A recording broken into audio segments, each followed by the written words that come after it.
Hello students, let's do first chapter environment of class 7th from geography. We will begin with word meanings. First word is environment, पर्यावरण जो अपने आसपास आप देखते हैं. Surroundings, प्रतिवेश या आसपास का जो वातावरण होता है वो हमारा सराउंडिंग्स होती है. मॉडिफाई, संशोधित करना, तो जो हमारे आसपास चीज़ें होती हैं उनको हम मॉडिफाई कर रहे हैं अपनी ज़रूरत के हिसाब से. मैन्युफैक्चर, उत्पादन करना. कंपोनेंट्स, अवयव, तो जैसे आपका एनवायरनमेंट ऐसे काफ़ी सारे कंपोनेंट होते हैं, कुछ मैन मेड कंपोनेंट होते हैं, कुछ नेचुरल कंपोनेंट्स होते हैं. कॉम्बिनेशन, संयोजन, सो ये चीज़ें आपस में कंबाइन करके एनवायरनमेंट बना रहे हैं. फिनोमिना, घटना, सो हमारी प्रकृति में काफ़ी सारे फिनोमिना होते हैं, घटनाएं होती हैं, जैसे कि क्लाउड फॉर्मेशन है, रेन का होना है, अर्थक्वेक है, ये सब नेचुरल फिनोमिना होता है. इंट्रैक्शंस, अन्योन्य, मतलब आपस में जो ह्यूमन बींग्स हैं, एनिमल्स हैं, प्लांट्स हैं, नॉन लिविंग और लिविंग कंपोनेंट्स होते हैं, इंट्रैक्ट करते हैं और फिर इकोसिस्टम का निर्माण करते हैं. प्लेट्यू, पठार. डोमेन, क्षेत्र या परिक्षेत्र, तो जैसे हमारा जो एनवायरनमेंट है ये काफ़ी सारे डोमेन्स में डिवाइड है. वाटर डोमेन है, लैंड डोमेन है, एयर डोमेन है. ग्रेविटेशनल, गुरुत्वीय, मतलब कि जो अर्थ अपने तरफ एक फोर्स पुल करती है, सारी चीज़ें ज़मीन की तरफ क्यों गिरती हैं, क्योंकि जो धरती होती है ये सब चीज़ों के ऊपर एक फोर्स लगाती है, उस फोर्स को हम ग्रेविटेशनल फोर्स कहते हैं, गुरुत्वाकर्षण कहते हैं. इकोसिस्टम, पारिस्थितिकी तंत्र, सो काफ़ी सारे इकोसिस्टम होते हैं और इकोसिस्टम में जो एनिमल्स हैं, जो प्लांट्स हैं, जो आसपास सराउंडिंग है वो इंट्रैक्ट करके रहती है. जैसे आपका डेजर्ट इकोसिस्टम हो सकता है, बायोस डेजर्ट का हो सकता है, रिवर्स का हो सकता है, वैलीज का हो सकता है. बायोस्फीयर, जीवमंडल, जहाँ पे तीनों लिथोस्फीयर, हाइड्रोस्फीयर, एटमॉस्फेयर मिलते हैं तो वहाँ पे लाइफ होती है, उसको हम बायोस्फीयर कहते हैं. वेजिटेशन, वनस्पति, जो पेड़ पौधे आप अपने आसपास देखते हो वो वेजिटेशन है. इंटरडिपेंडेंट, एक दूसरे पर आश्रित होना. सो एनवायरनमेंट के जितने भी कंपोनेंट्स हैं ये एक दूसरे पे इंटरडिपेंडेंट है. प्लांट्स एनिमल्स के ऊपर हैं, एनिमल्स प्लांट्स के ऊपर हैं. इन्वेंशन, आविष्कार. कम्युनिकेशन, संचार. हारमोनियस, सामंजस्यपूर्ण, तो हमें चाहे प्लांट्स एनिमल्स हैं, हमें आपस में हारमोनियस तरीके से रहना है, प्यार से रहना है, सामंजस्य के साथ रहना है. कम्युनिटी, समुदाय. और डोमेस्टिकेट मतलब पालतू बनाना, तो पहले समय में जो ह्यूमन बींग्स हैं उन्होंने भेड़ को देखा, उसको पालतू बनाया, डोमेस्टिकेट किया. डॉग को देखा, फिर डॉग को भी डोमेस्टिकेट किया, पालतू बनाया. Now keywords, glossary, biotic, the world, WRLD, world of living organisms is called biotic. Example, plants and animals. जो plants और animals की दुनिया है इसको हम biotic कहते हैं. biotic मतलब जिसमें जीवन होता है. Abiotic, the world of non living elements is called abiotic. Environment में वो जो नॉन लिविंग थिंग्स हैं जिसमें लाइफ नहीं होती हम उसको अबायोटिक कहते हैं. इसमें आपके पत्थर है, मिट्टी है, रॉक्स हैं, रिवर्स हैं. Environment, it has taken from French word environner. Environner means neighborhood. Surrounding is our environment. Environment शब्द फ्रेंच वर्ड से लिया गया है environner से, और environner का मतलब होता है हमारा नेबरहुड, और हमारा environment हमारी सराउंडिंग्स होती हैं. इकोसिस्टम, जिसको हम कहते हैं पारिस्थितिकी तंत्र.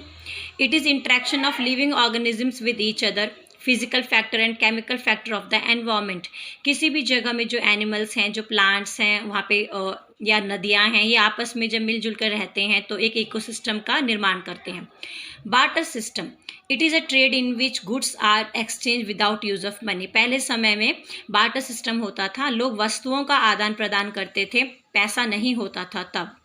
वर्ल्ड एनवायरनमेंट डे, जो कि हम 5 जून को मनाते हैं, और ये इसलिए मनाते हैं कि लोगों के अंदर जागरूकता आए और वो एनवायरनमेंट का संरक्षण करें, एनवायरनमेंट को कंजर्व करें. Question answer. इकोसिस्टम क्या होता है? इकोसिस्टम एक ज्योग्राफिकल एरिया है जहाँ पे प्लांट्स हैं, एनिमल्स हैं, फिजिकल और केमिकल फैक्टर आपस में मिलजुल कर रहते हैं और वहाँ पे जीवन भी होता है. जैसे कि फॉरेस्ट एरिया है, डेजर्ट एरिया है, वैली एरिया है, माउंटेन एरिया है, ये सब इकोसिस्टम्स के उदाहरण हैं. नेचुरल एनवायरनमेंट क्या होता है? ऑल लिविंग थिंग्स और नॉन लिविंग थिंग्स जो प्राकृतिक तौर पे हमारे आसपास मौजूद होती हैं वो नेचुरल एनवायरनमेंट होते हैं।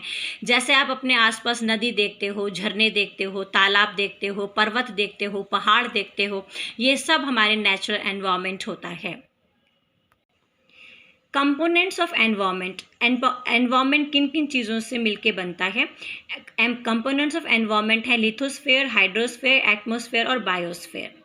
सो लिथोस्फेयर मतलब जमीन, लैंड पार्ट, हाइड्रोस्फेयर मतलब वाटर पार्ट और एटमॉस्फेयर मतलब एयर पार्ट, और बायोस्फेयर वो होता है जहाँ पर ये तीनों मिलते हैं और वहाँ पे लाइफ भी होती है।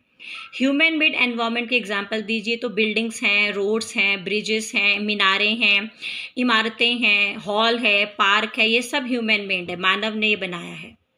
लिथोस्फेयर क्या होता है? लिथोस्फेयर एक hard top layer of earth, धरती के ऊपर जो आप देखते हो जिसे आप ज़मीन कहते हो, ये जो हार्ड टॉप लेयर है ये लिथोस्फेयर है। इसमें रॉक्स और मिनरल्स होते हैं, सॉइल भी होती है। It has many land forms, और लिथोस्फेयर के ऊपर ही प्लेट्यू होता है, पठार होता है, माउंटेन्स होते हैं, घाटियाँ होती हैं, और ये जो लिथोस्फेयर है इसके ऊपर जंगल भी होते हैं, मैदान भी होते हैं और घाटियाँ भी होती हैं। दो major components of biotic environment, biotic environment के दो इम्पॉर्टेंट जो कंपोनेंट्स है वो हैं प्लांट्स और एनिमल्स। प्लांट्स और एनिमल्स मिलके बनाता है बायोटिक एनवायरनमेंट को। बायोस्फेयर क्या होता है? Biosphere is a narrow zone where land, water, air interact to support life, plant and animal kingdom together make it. Biosphere को हम जैविक तंत्र कहते हैं। यहाँ पे लैंड, वाटर और एयर आपस में मिलते हैं और यहाँ पे प्लांट्स और एनिमल्स आपस में रहते हैं और यहाँ पर जीवन देखने को मिलता है, तो इसको हम बायोस्फेयर कहते हैं। नेक्स्ट इज क्वेश्चन नंबर 4, हमें रीजंस देने हैं। Man modifies his environment, man modifies his environment for luxury या कंफर्ट। आप इन दोनों में से एक वर्ड लिखो। अपने आराम के लिए जो इंसान है वो अपने एनवायरनमेंट को दिन प्रतिदिन चेंज करता रहता है। He make vehicles, factories, malls, industries for his comfort but all this pollute the environment. इंसान अपने आसपास चीज़ें बना रहा है, फैक्ट्री बना रहा है, इन सब चीज़ों की वजह से जो हमारा वातावरण है वो प्रदूषित हो रहा है। Plants and animals depend on each other, plants and animals एक दूसरे पर निर्भर रहते हैं। एनिमल्स को प्लांट्स से ऑक्सीजन और खाना चाहिए और प्लांट्स को ह्यूमन बींग से या एनिमल से कार्बन डाइऑक्साइड और मैन्योर चाहिए, तो इन दोनों को आपस में एक दूसरे के ऊपर ये डिपेंड होते हैं।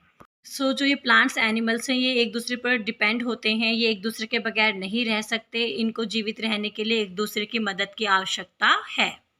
सो नाउ एक्सरसाइज पार्ट है। इनमें से कौन सा है जो नेचुरल इकोसिस्टम नहीं बनाता?